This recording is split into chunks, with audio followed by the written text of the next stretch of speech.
Hello दोस्तों, तो जैसा कि हमने पिछले एपिसोड के अंदर देखा था कि सेथलिया ने योकी को एक स्पेशल गिफ्ट दिया था जिसकी वजह से योकी बहुत ही ज्यादा खुश हो गया था। अब आगे एपिसोड 8 की शुरुआत होती है जहां क्रीमन अब योकी को एक मर्चेंट गिल्ड की तरफ से एक क्वेस्ट बताता है। वो समझाता है कि कोई शिप्स के ऊपर कार्गोज चुरा रहा है। इस क्वेस्ट में तुम्हें उन चोरों को ढूंढना भी है और उन्हें पकड़कर भी यहाँ पर लाना है ताकि असल में पता चल सके कि वो चोर आखिर हैं कौन। अब योकी सोचने लगता है कि इस क्वेस्ट में तो वो सेसिलिया को भी लेके जा सकता है और वो अपने दिमाग में ये इमेजिन करने लगता है कि ओशन के बाद वो सेसिलिया के साथ कितने मजे करेगा। बस इसी सोच के साथ वो इस क्वेस्ट को एक्सेप्ट कर लेता है। अगले सीन में दिखाया जाता है कि योकी के साथ तो अब हैप्पीनेस जाने वाली है, सेसिलिया नहीं, इसलिए योकी काफी उदास होता है। वो याद करता है कि जब वो इस केस के बारे में सेसिलिया को बताने के लिए आया था तब सेसिलिया ने कह दिया था कि वो अभी बिजी है, वो कुछ दिन टाउन से बाहर नहीं जा सकती और इसीलिए इस क्वेस्ट में हेल्प करने के लिए हैप्पीनेस योकी के साथ जा रही होती है। हम देखते हैं कि इस क्वेस्ट को अब रेवन भी ज्वाइन करने वाला होता है। यहाँ वो हैप्पीनेस को देखकर बहुत ही ज्यादा शर्मा जाता है क्योंकि उसने वही हेयर एक्सेसरी पहन रखी होती है जो उसने उसे गिफ्ट की थी। हैप्पीनेस जाकर सीधा कैरेज में बैठ जाती है। उधर रेवन अब योकी से पूछता है कि हैप्पीनेस हमारे साथ क्यों चल रही है, तो योकी कहता है कि क्योंकि हैप्पीनेस बैटल में काफी ज्यादा अच्छी है और वो मैजिक को भी काफी अच्छे तरीके से यूज करना जानती है। ये सुनकर रेवन उदास हो जाता है और कहता है कि इसके बारे में तो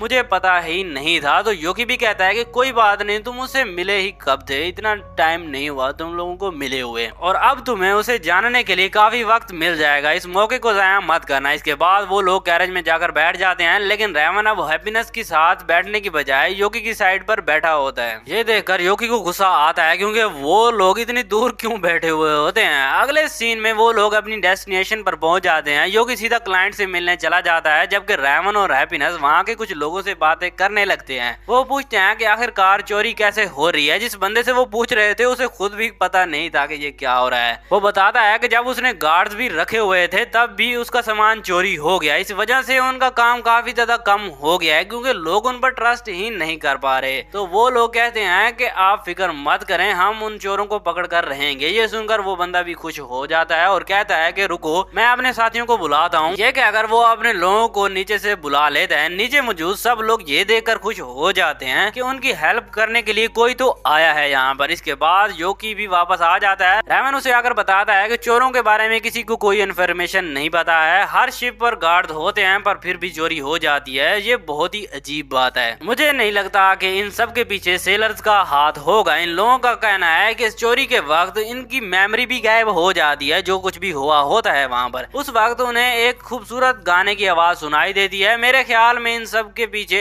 डीमंस इन्वॉल्व्ड हैं, यानी कि मरमेड्स। मरमेड्स का नाम सुनकर योगी कहता है कि मरमेड्स इस दुनिया में भी एग्जिस्ट करती हैं, मैं उससे मिलना चाहूंगा। वो जोर से हैप्पीनेस से कहता है कि मैंने सुना है यहाँ आसपास एक मरमेड है और मरमेड का नाम सुनकर सभी सेलर्स घबरा जाते हैं। वो कहते हैं कि इसका मतलब है कि वो मरमेड हमें खा जाएगी। फिर वो सब लोग आकर उनसे कहते हैं कि तुम लोग तो एडवेंचरस हो ना, उस मरमेड को मार देना। योगी कंफ्यूज हो जाता है और कहता है कि मरमेड खूबसूरत नहीं होती है क्या? तो उन्हें बताया जाता है कि लगता है कि तुम्हें पता नहीं है, मरमेड बहुत ही ज्यादा शिप्स तबाह कर देती है, वो सेलर्स को भी मार देती है। रेवन फिर सबको लिखकर बताता है कि मैं हूँ रेवन, हीरो पार्टी का मेंबर हूँ, तुम सब लोग घबराओ मत, मैं उस डीमन को हरा दूंगा और तुम मेरे ऊपर भरोसा करो। ये सुनकर वो लोग भी काफी खुश होने लगते हैं और अगले सीन में योकी और हैप्पीनेस बैठकर स्नैक्स खा रहे होते हैं। योकी कहता है कि इंसानों की नजर में डीमंस और मॉन्स्टर्स ऐसी चीजें हैं जिनसे वो बहुत ही ज्यादा डरते हैं और वो उन्हें नुकसान पहुंचाना चाहते हैं, ऐसा इंसानों को लगता है। पर देखा जाए तो हर डीमन या हर मॉन्स्टर बुरा भी नहीं होता, पर वो अलग बात है। इतने में रेवन भी वहाँ पर आ जाता है। उसे देखकर हैप्पीनेस अपने स्नैक्स उसके साथ शेयर कर देती है। अब रेवन योगी से कहता है कि मुझे एक पर्सन मिला है जो कह रहा था कि उसने मरमिड देखी है। फिर हमें थोड़ी देर पहले का सीन दिखाया जाता है जहाँ रेवन शॉपिंग कर रहा होता है। तब एक बंदा आकर उसे बताता है कि उसने कुछ सेलर्स देखे हैं जो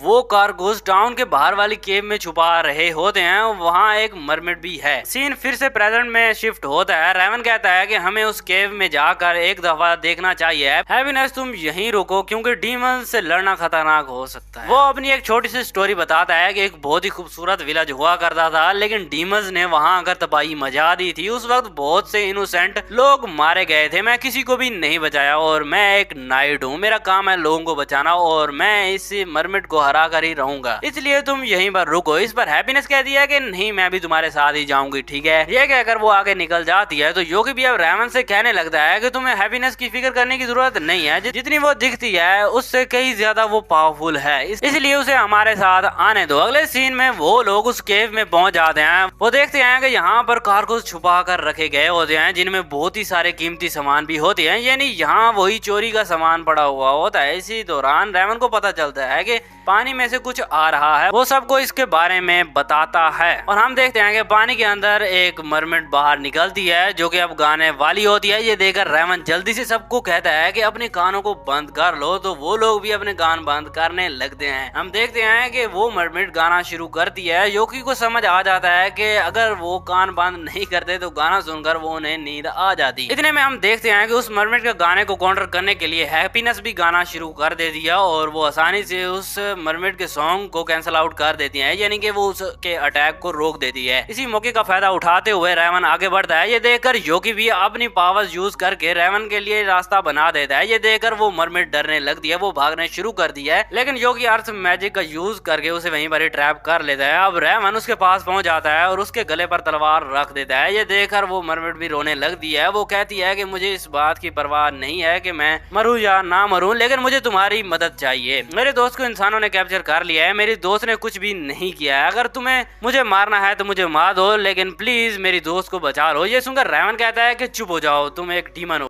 मैं तुम पर यकीन नहीं करूंगा। ये सुनकर वो मरमेड और भी ज्यादा रोने लगती है। ये चीज हैप्पीनेस को बिल्कुल पसंद नहीं आती। वो फौरन उस मरमेड के सामने जाकर खड़ी हो जाती है। ये देखकर रेवन भी शॉक हो जाता है और उससे कहता है कि साइड से हट जाओ यार, तुम आखिरकार एक डीमन को क्यों बचा रही हो। हैप्पीनेस भी हटने के लिए तैयार नहीं होती। ये देखकर योगी वहाँ आता है और रेवन से कहता है कि तुम अपनी तलवार नीचे कर दो। तो रेवन कहता है कि क्या तुम भी अब इस डीमन की साइड पर हो। तो योगी कहता है कि नहीं, अगर ये इंसानों पर हमला करती होती तो हम इसे जरूर मारते, लेकिन देखकर लगता नहीं है कि ये इंसानों पर हमला करती है और ये सब वो किसी मजबूरी के तहत कर रही है। एक दफा इसकी बात तो सुन लो। तो रेवन कहता है कि ठीक है। ये कहकर वो अपनी तलवार नीचे कर लेता है। ये देखकर हैप्पीनेस रिलीफ फील करती है। उसके हाथ भी कांप रहे होते हैं क्योंकि उसके पास में ट्रॉमा रह चुका होता है। इंसान उस पर यूं ही हमला करने वाले थे, बिल्कुल इसी तरीके से। उसे कांपता हुआ देखकर योगी उसके पास आता है और उसे तसल्ली देने लगता है और कहता है कि तुम पहले से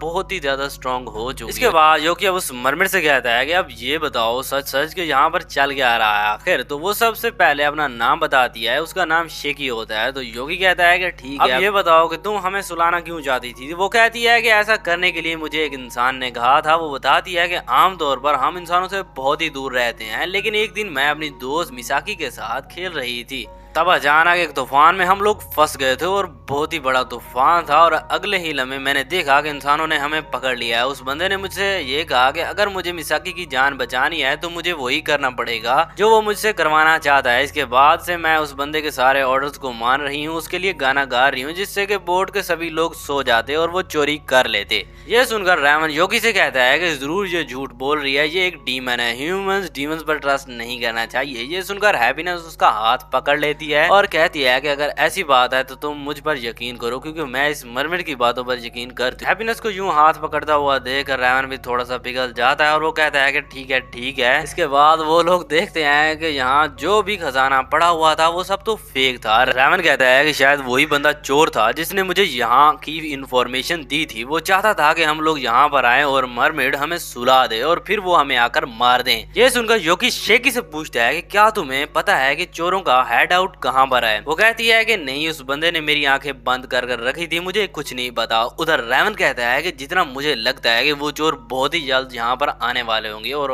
हम फिर उन्हीं से ही हेड आउट के बारे में पूछ लेंगे। अगले सीन में हम देखते हैं कि वो लोग अब केव की तरफ आ रहे होते हैं। इतने में रेवन उनके पास पहुंच जाता है। उसे देखकर वो लोग ड्रामा करने लगते हैं और कहते हैं कि कैप्टन, ये देखकर बहुत ही खुशी हुई कि तुम अभी भी ठीक हो, हमें आपकी फिक्र हो रही थी, इसलिए हम आपको चेक करने के लिए आ रहे थे। तो रेवन भी गुस्से में कहता है कि क्या तुम सब चोर हो, मुझे अब पता चल चुका है और मैं तुम्हें छोड़ूंगा नहीं, लेकिन मैं तुम्हें पनिशमेंट तो जरूर दूंगा बच्चे। ये सुनकर तो वो लोग भी अपनी असलियत दिखाने लगते हैं और कहते हैं कि उस मरमेड ने तुम्हें सब कुछ बता दिया, उस मरमेड को तो हम नहीं छोड़ेंगे, पहले हम तुम्हें निपटा दें। ये कहकर वो सब लोग एक साथ रेवन पर हमला करने आ जाते हैं, लेकिन रेवन ने कौन सा कच्ची गोलियां खेली हुई थी, वो अकेला ही उन सभी को संभाल लेता है। एक एक करके रेवन उन सभी गुंडों को मारने लगता है। वो बहुत ही ज्यादा गुस्से में था। उसका गुस्सा देखकर तो वो सब वहाँ से भागने लगते हैं, लेकिन तभी उनके सामने योगी भी आ जाता है जो वही बच्चों वाले स्टाइल बना रहा होता है उन्हें रोकने के लिए। ये देखकर हैप्पीनेस उसे साइड करके हटा देती है और उससे कहती है कि साइड हट जाओ तुम। फिर वो अपने विंग्स की पावर का यूज करके सभी गुंडों को पीछे गिरा देती है और इसी के साथ वो सब मिलकर उन गुंडों को पकड़ लेते हैं। रैमन गुस्से में उनके सामने तलवार रखकर कहता है कि ये बताओ कि उस मरमेड की दोस्त कहाँ पर है। वो लोग डर के मारे उसकी लोकेशन बता देते हैं। अगले सीन में वो लोग उसी जगह पहुंच जाते हैं और शेकी की दोस्त को फ्री कर देते हैं। हम देखते हैं कि उस लड़की के 2 पैर होते हैं। फिर वो लोग मिसाकी को शेकी के पास ले आते हैं। उसे देखकर शेकी बहुत ही ज्यादा खुश होकर रोने लगती है और फिर वो उन दोनों का शुक्रिया अदा करते हैं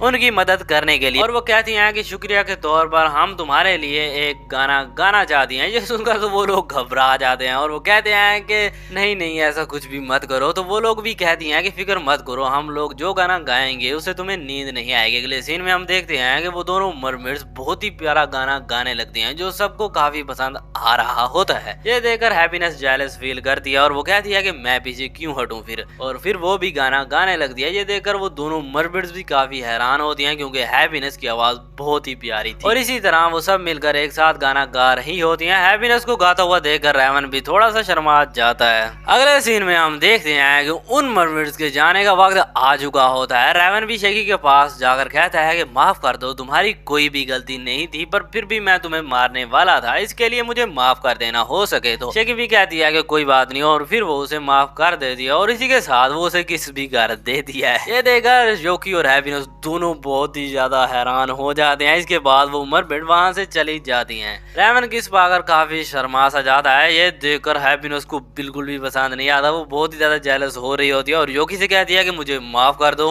ये सुनकर योकी कंफ्यूज सा हो जाता है और कहता है कि किस चीज के लिए मैं तुम्हें माफ कर दूं। तो वो कहती है कि क्योंकि मैं ये करने वाली हूँ। और ये कहकर वो अपनी पावर्स को एक्टिवेट करके योकी को पीछे गिरा देती है। फिर वो खुद रैमन के पास जाती है और उसे किस कर देती है। किसके बाद रैमन अपने होठों को पकड़े हुए था जैसे कि उसे यकीन ही नहीं आ रहा हो। क्या मतलब है कि हैप्पीनेस ने उसे काफी खतरनाक वाला किस दिया था। ये सब कुछ योकी भी देख लेता और वो बेचारा हैरान होकर कहता है कि ये सब तुमने अभी अभी क्या किया है। वाह भाई वाह, जो मेन कैरेक्टर है उसकी लाइफ इतनी रुखी सुखी चल रही है और दूसरी तरफ जो साइड कैरेक्टर हैं जिन्हें इतना टाइम भी नहीं मिलता उनकी लव स्टोरी इतनी ज्यादा आगे जा चुकी है। और बस इसी के साथ ये एपिसोड यहीं पे खत्म होता है। उम्मीद है कि तुम लोगों को एपिसोड पसंद आया होगा। पसंद आया हो तो वीडियो को लाइक करके चैनल को सब्सक्राइब करके जरूर जाना। और इसके पहले के एपिसोड नहीं देखे तो link in the description full playlist का जरूर से जाके वॉच कर लेना। और मैं मिलता हूँ किसी नेक्स्ट एपिसोड के अंदर। और एक न्यू सीरीज एक्सप्लेन की थी एंड स्क्रीन पर उसका लिंक मिल जाएगा, वो जरूर से जाके वॉच करना। Bye bye and Tata.